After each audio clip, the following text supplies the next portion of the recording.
आइए सुनते हैं सोमवती अमावस्या की कथा।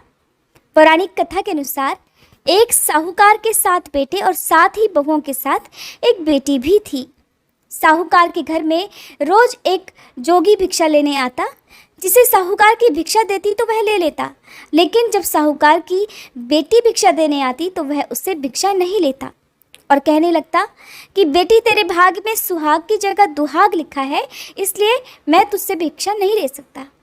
लड़की को उस जोगी की ये बात बहुत बुरी लगती और वह उदास हो जाती। एक दिन वह अपनी माँ से रोते रोते जोगी की बात बताने लगी। सारी बात सुनकर माँ कहने लगी कि बेटी, तुम परेशान मत हो, कल जब जोगी आएगा तब मैं खुद सुनूंगी कि वो क्या कहता है और उससे पूछूंगी कि वो ऐसा क्यों कहता है।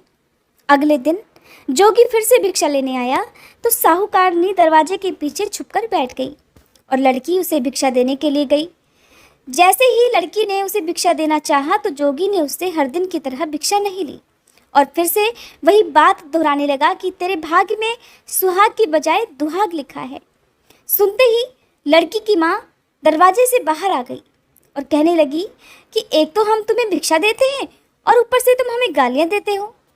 माँ की बात सुनकर जोगी कहने लगा कि मैं गाली नहीं दे रहा हूँ, जो बात सच है वही कह रहा हूँ।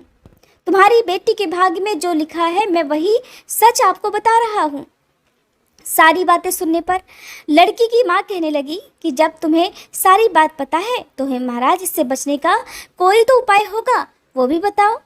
तो जोगी कहने लगा, 7 समुंदर पार एक धोबन रहती है जिसका नाम सोना है। सोना धोबन बहुत ही पतिपरायण है और वह सोमवती अमावस्या का व्रत रखती है। अगर वह तुम्हारे घर आकर अपने व्रत का फल तुम्हारी लड़की को दे दे तो इसका दुहाग अर्थात वैधव्य टल सकता है, नहीं तो विवाह के समय सांप के काटने से इसके पति की मृत्यु हो जाएगी। सारी बातें और सच्चाई जानकर लड़की की माँ रोने लगी। साहूकारनी को दुखी और उदास देखकर जोगी कहने लगे कि अगर तुम्हारी लड़की सोना धोबन की सेवा करे और उसे प्रसन्न करे तो सोना धोबन तुम्हारी लड़की को अपने व्रत का पुण्य जरूर दान में दे देगी और ये काम खुद तुम्हारी लड़की को करना होगा। उपाय बताकर जोगी महाराज तो वहां से चले गए। उधर साहूकारनी की बेटी सोना धोबन की तलाश में घर से निकल गई। चलते चलते रास्ते में तेज धूप पड़ रही थी, जिससे बचने के लिए वह एक पीपल के वृक्ष के नीचे बैठ गई। उसी पेड़ पर एक घोंसले में गरुड़ के बच्चे थे। बच्चे बहुत छोटे छोटे थे, उड़ नहीं सकते थे। तभी कहीं से एक जहरीला सांप उस पेड़ पर चढ़ने लगा और गरुड़ के बच्चों को खाने के लिए उनकी ओर लपका। लेकिन साहूकारनी की लड़की ने ये सब देख लिया और उसने सांप को मारकर गरुड़ के बच्चों की रक्षा की। थोड़ी ही देर बाद गरुड़नी आई और सब जगह खून देखकर वो साहूकारनी की लड़की को चोंच से मारने लगी। तब लड़की बोली, एक तो मैंने तुम्हारे बच्चे को सांप से बचाया और तुम मुझे ही मार रही हो। सारी बातें जानने पर गरुड़नी कहने लगी कि तुमने मेरे बच्चों की रक्षा की है, इसलिए मांगो जो चाहती हो। तब लड़की गरुड़नी से कहने लगी कि मुझे 7 समुंदर पार सोना धोबन के यहाँ छोड़ दो। तो गरुड़नी ने वैसा ही किया। गरुड़नी रास्ता दिखाती रही और लड़की सोना धोबन के घर पहुँच गई। अब पहुँच तो गई, लेकिन सोचने लगी कि इसे कैसे मनाऊं। सोना धोबन की भी 7 बहुएं थीं, लेकिन घर के काम करने के लिए वे सदा आपस में लड़ती झगड़ती ही रहती थी। रात को जब सब सो जाते तो लड़की आती और चुपके से सारा काम कर उजाला होने से पहले ही चली भी जाती। सारी बहुएं भी आपस में यही सोचने लगी कि जाने कौन सी बहू है जो घर का सारा काम कर देती है, लेकिन एक दूसरे से पूछने की हिम्मत किसी में भी नहीं होती थी। काम करने की बात सोना धोबन ने भी देखी कि आजकल बहुएं आपस में लड़ती झगड़ती भी नहीं है और घर का सारा काम भी हो जाता है।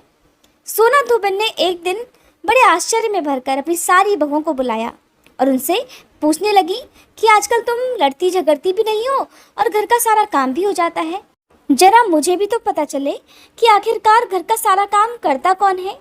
बहुएं सास से झूठ कहने लगी कि लड़ाई करने से क्या फ़ायदा माँ जी, इसलिए हम सब मिलकर घर का सारा काम निपटा लेती हैं। सोना धोबन को अपनी बहुओं की बात पर विश्वास नहीं हुआ, क्योंकि वो जानती थी कि उसकी बहुएं कामचोर हैं और वह रात में जाकर एक दिन स्वयं ही सब कुछ देखना चाहती थी। सोना धोबन जानना चाहती थी कि आखिरकार कोई तो है जो उनके घर का सारा काम करके चला जाता है।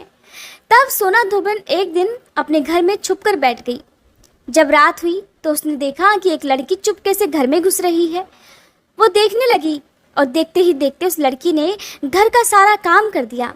और जब वो जाने की तैयारी में थी, ठीक वैसे ही साहूकारनी उसे पीछे से पकड़कर रोकने लगी और कहने लगी कि तुम कौन हो और क्या चाहती हो, मेरे घर का काम क्यों करके जाती हो। तो लड़की कहने लगी कि पहले तुम वचन दो, और वचन इस बात का कि तुम मेरी सहायता जरूर करोगी। तब सोना धोबन ने उसे वचन दिया। लड़की कहने लगी कि माँ जी, मेरे भाग्य में दुहाग लिखा है। एक जोगी आए थे, उन्होंने मुझे बताया कि तुम्हारे पति की मृत्यु विवाह के समय ही हो जाएगी। लेकिन उन्होंने ये भी बताया कि सोना नाम की धोबन सोमवती अमावस्या का व्रत रखती है। अगर वो अपने व्रत का पुण्य मुझे दान में दे दे तो मेरा दुहाग मिट सकता है। अगर आप मेरे साथ चलकर अपने व्रत का पुण्य मुझे दान में दे दो तो मेरे सुहाग की लंबी उम्र हो जाएगी। सोना धोबन ने तो उस लड़की को वचन दे दिया था, तो वह उस लड़की के साथ चलने के लिए तैयार हो गई। जाते हुए सोना धोबन अपने बेटों और बहुओं से कहने लगी, मैं इस लड़की के साथ इसके घर जा रही हूँ, मुझे इसकी मदद करनी है, लेकिन मेरे पीछे से तुम्हारे पिताजी की यदि मृत्यु हो जाए तो उन्हें तेल के कूपे में डालकर रख देना। क्योंकि सोना धोबन के पति की तबीयत बहुत खराब थी, तो ऐसे में सोना धोबन उस लड़की के साथ उसके घर पहुंच गई। घर जाकर उसने लड़की का विवाह करवाया। तो फेरों के समय सोना धोबन कच्चा करवा, दूध तथा तार लेकर बैठ गई। थोड़ी ही देर बाद वह सांप जो कि उसके पति को डसने आया था वो वहाँ पर आया, और उसने दूल्हे को जैसे ही डसने का प्रयास किया कि सोना धोबन ने करवा आगे कर तार से सांप को बांध दिया और सांप मर गया। अब सोना धोबन ने लड़की को सुहाग दिया और कहने लगी कि जितनी अमावस्याएं मैंने अब तक की हैं उन सभी का फल साहूकार की इस लड़की को मिल जाए। अब आगे मैं जो भी अमावस्या का व्रत करूंगी उसका फल मेरे पति, मेरे बेटों और मेरी बहुओं को मिल जाए। सभी लोग सोमवती अमावस्या की जय जयकार करने लगे। और उधर सोना धोबन वापस अपने घर जाने के लिए तैयार हुई तो साहूकारनी कहने लगी कि तुमने मेरे दामाद को जीवन दान दिया है, इसलिए सोना धोबन तुम जो चाहे वो वर मांग लो। सोना धोबन कहने लगी कि मुझे कुछ नहीं चाहिए, और वह घर चली गई। रास्ते में चलते हुए फिर से सोमवती अमावस्या का दिन आया तो उसने पीपल के पेड़ के नीचे बैठकर अमावस्या माता की कथा कही, व्रत रखा और पीपल के पेड़ की 108 बार परिक्रमा की। पीपल के पेड़ की पूजा करने के बाद जब वह घर गई तो उसने देखा कि उसका पति मृत पड़ा हुआ था। अब रास्ते में जो सोमवती अमावस्या का व्रत उसने किया था उसका फल अपने पति को दे दिया, जिसके प्रभाव से उसका पति पुनः जीवित हो गया। सब कहने लगे कि तुमने ऐसा क्या किया कि जो तुम्हारा पति जिंदा हो गया। तो सोना धोबन ने उन्हें बताया कि मैंने तो ऐसा कुछ नहीं किया, बस रास्ते में सोमवती अमावस्या पड़ गई थी तो उसका व्रत मैंने सच्चे मन से कह लिया। मैंने व्रत की कथा कही और पीपल के वृक्ष की 108 बार परिक्रमा की। इस प्रकार मेरे पति को पुनर्जीवन मिल गया। अब सारी नगरी में ये ढिंडोरा पिटवा दिया गया कि हर कोई सोमवती अमावस्या करेगा, पूजा करेगा, व्रत रखेगा, कहानी कहेगा और पीपल के वृक्ष की 108 बार परिक्रमा करेगा।